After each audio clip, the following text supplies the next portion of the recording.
Disebutkan dalam hadis yang sahih, Nabi SAW berjalan dengan Abu Bakar. Wa kana Abu Bakrin syekhon yu'raf. Abu Bakar adalah orang yang dikenal oleh banyak orang. Muhammad tidak dikenal. Sementara Nabi Muhammad membonceng Abu Bakar di belakang. Tatkala Abu Bakar bertemu dengan sebagian orang, mereka bertanya, "Man hadza ya Abu Bakrin?" Siapa orang di depanmu ini wahai Abu Bakar? Kata Abu Bakar, "Hadza ar-rajul yahdi sabil." Ini orang adalah penunjuk jalan. Oh, penunjuk jalan. Padahal penunjuk jalan menuju surga. Jadi Abu Bakar melakukan tauriyah. Tauriyah adalah perkataan yang hak namun disalahpahami oleh pendengar. Namun perkataan yang tidak dusta. Dan ini tidak boleh dilakukan oleh seorang muslim kecuali kepepet. Jangan sering-sering seperti ini ya. Ya, ngomong enggak jelas terus. Ini karena kepepet saja ya. Ini itu boleh dalam hal-hal genting seperti ini.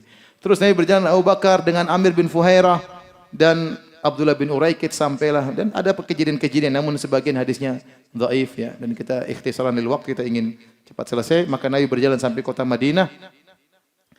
Kaum muslimin, para sahabat kaum Ansar sudah mendengar keluarnya Nabi.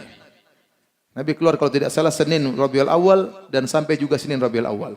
Namun mereka tidak tahu kapan Nabi akan sampai. Mereka tidak tahu Nabi sembunyi dulu di mana? Di Jabal Thawr 3 hari baru jalan melewati jalan yang tidak biasa. Mereka tidak tahu rencana itu semua. Sehingga mereka tiap pagi keluar di kota Madinah nunggu kapan Rasulullah SAW datang, karena mereka menyambut gembira dengan datangnya Rasulullah SAW. Karena mereka waktu Baitul Aqabah pertama dan kedua mereka berjanji, "Wahai Muhammad, kalau kau datang ke tempat kami, kami akan bela engkau sebagaimana kami bela diri kami, bela istri-istri kami, bela anak-anak kami." Datang ke tempat kami. Mereka yang ngajak Nabi. Dan mereka berjanji demikian. Dalam Baitul Aqabah Ats-Tsaniyah yang kedua. Makanya mereka tunggu-tunggu Nabi. Kalau sudah siang tidak ada, mereka pulang. Besok pagi mereka keluar lagi nunggu. Sampai siang sudah panas tidak ada, mereka pulang lagi. Karena dulu nggak ada SMS ya, nggak ada WhatsApp. Mereka nggak tahu ya nunggu. Tidak ada yang kasih berita, mereka nunggu. Sampai suatu hari, mereka nunggu pagi hari. Kemudian sampai siang hari nggak ada, mereka pulang seperti kebiasaan mereka. Kebetulan ada seorang Yahudi lagi naik di atom di satu menara seperti menara tempat yang tinggi, melihat sesuatu, ingin mengecek sesuatu.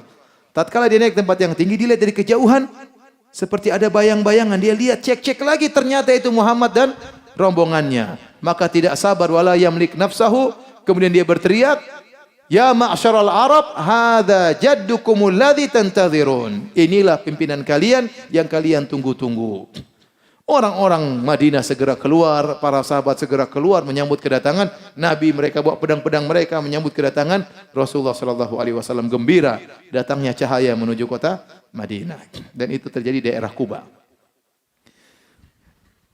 Kemudian waktu Nabi SAW datang, maka disambut, kemudian menunggu di rumah sebagian sahabat, seorang sahabat. Mulailah sahabat-sahabat yang datang menyusul, memberi salam. Dan mereka tidak tahu mana Nabi, mana Abu Bakar. Yang mereka salami Abu Bakar. "Assalamualaikum, assalamualaikum." Nabi tidak disalami. "Assalamualaikum." Karena Nabi SAW orangnya tawadhu. Tidak dibedakan mana Nabi, mana sahabatnya. Dari sisi pakaian tidak ada penampilan khusus. Makanya para sahabat dulu buat ide kepada Nabi agar duduk di tempat yang lebih tinggi, sehingga kalau orang datang dari jauh langsung tahu mana Nabi. Karena kalau tidak mereka tanya, "Muhammad yang mana? Muhammad yang mana?" Karena tidak ada baju spesial di antara yang lainnya, sehingga dibuat tempat yang lebih tinggi agar Nabi ketahuan. Tatkala sampai di Madinah, banyak orang tidak pernah lihat Nabi, sehingga mereka salami siapa? Abu Bakar. Tatkala cahaya terik matahari mengenai Nabi, Abu Bakar melepas ridanya, selendangnya, Abu Bakar menaungi Nabi. Baru ketahuan, oh nabinya yang itu. Salah salam tadi. Inilah kisah hijrah. Adapun riwayat yang mengatakan para sahabat menyambut Nabi dengan nasyid tala al-badru alaina min thaniyatil wada wajib syukur, dan selanjutnya, maka riwayat ini riwayat yang dhaif. Dijelaskan oleh Ibnu Qayyim dan yang lainnya. Terus Syekh Albani rahimahullah juga menjelaskan. Kenapa? Dari sisi sanad riwayat ini dhaif, bahkan riwayat yang mu'dhal. Terputus 3 orang atau lebih. Karena riwayat ini berujung meskipun sanadnya sahih, tetapi sampai pada yang paling tinggi adalah Ibnu Aisyah, Syekh Al-Imam Ahmad, gurunya Imam Ahmad. Dan antara gurunya Imam Ahmad sampai zaman Nabi jauh, kemungkinan terputus 3 orang. Oleh karenanya secara sanad riwayat tentang Thala al-Badru alaina sangat dhaif. Sangat apa? Dhaif. Bukan sekedar munqati, kalau munqati mungkin terputus satu, ini mu'dhal, bahkan terputus dua, tiga atau lebih. Sehingga hadisnya sangat dhaif. Dari sisi sanad, dari sisi matan, Ibnul Qayyim dalam Zadul Ma'ad juga mengkritiki karena Thaniyatul Wada, Thaniyah itu tempat yang agak tinggi. Kata Ibnul Qayyim, Thaniyatul Wada itu letaknya kalau orang datang dari negeri Syam. Datang dari negeri Syam, dari utara masuk kota Madinah.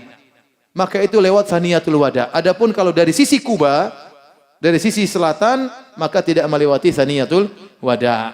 Maka secara sanad hadisnya lemah. Oleh karena saya ingatkan, di antara kesalahan yang dilakukan oleh sebagian orang, mereka membuat acara, kemudian mereka meyakini Nabi hadir dalam acara tersebut, kemudian mereka berdiri sambil menyambut dengan membaca Tala al-badru alaina min thaniyatil wada, seakan-akan Nabi hadir dalam acara mereka. Ini satu perkara yang diingkari oleh Al-Imam Syaukani rahimahullahu taala. Al-Imam Syaukani punya risalah singkat, judulnya Risalatun fi Hukmil Maulid. Risalah tentang hukum bermaulid. Di antara perkara yang dia ingkari, dia mengatakan sebagian orang yang merayakan maulid merasa Nabi apa?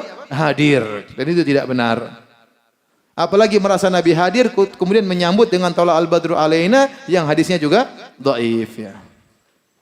Meskipun secara makna Tala al-badru alaina makna yang bagus, tapi kalau kita bicara secara sanad maka hadisnya apa? Lemah.